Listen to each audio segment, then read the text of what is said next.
The Obama administration's new nuclear posture review no longer sees traditional powers such as Russia and China as primary nuclear threats. U.S. Secretary of Defense Robert Gates explains why.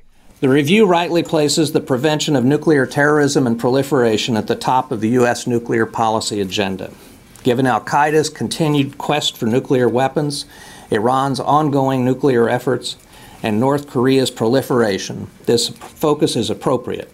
The new policy is designed to reduce the role of nuclear weapons in the country's security strategy. But U.S. officials say it will not have an impact on the nation's ability to protect itself or its allies. U.S. Secretary of State Hillary Clinton. For generations, the United States' nuclear deterrent has helped prevent proliferation by providing our non-nuclear allies in NATO, the Pacific, and elsewhere with reassurance and security. The policies outlined in this review allow us to continue that stabilizing role. For the first time, the United States says it will not use atomic weapons against non-nuclear nations that are in compliance with the Nuclear Non-Proliferation Treaty, even if such states attack the U.S. with biological or chemical weapons. Neither Iran nor North Korea fits that category. Tom Colina with the Arms Control Association in Washington says the new review is a positive step forward. The point of this document is to build support among other nations in the world to help the United States in its campaign to stop weapons programs in North Korea and Iran. But other analysts are concerned the strategy could have the opposite effect.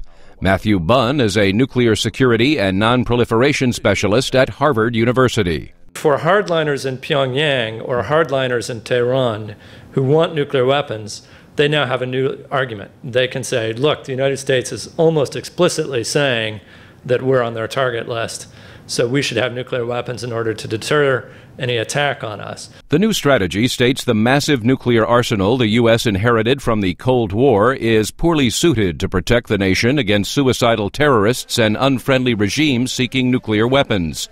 Still, the U.S. will maintain its nuclear triad of submarines, intercontinental ballistic missiles, and nuclear-capable aircraft. The new strategy says the U.S. will not develop new nuclear warheads or new capabilities for nuclear weapons, a move critics say will weaken the country's defense. If the American people actually understand what's afoot, they'll be horrified.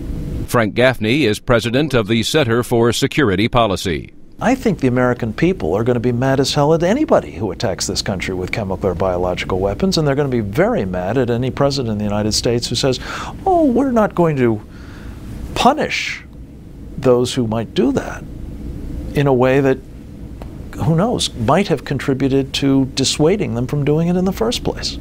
This is reckless. This is irresponsible. Next week, leaders of 47 countries are scheduled to visit Washington to discuss improvements in securing nuclear materials. In May, an international conference on strengthening the Nuclear Non-Proliferation Treaty will take place at the United Nations in New York.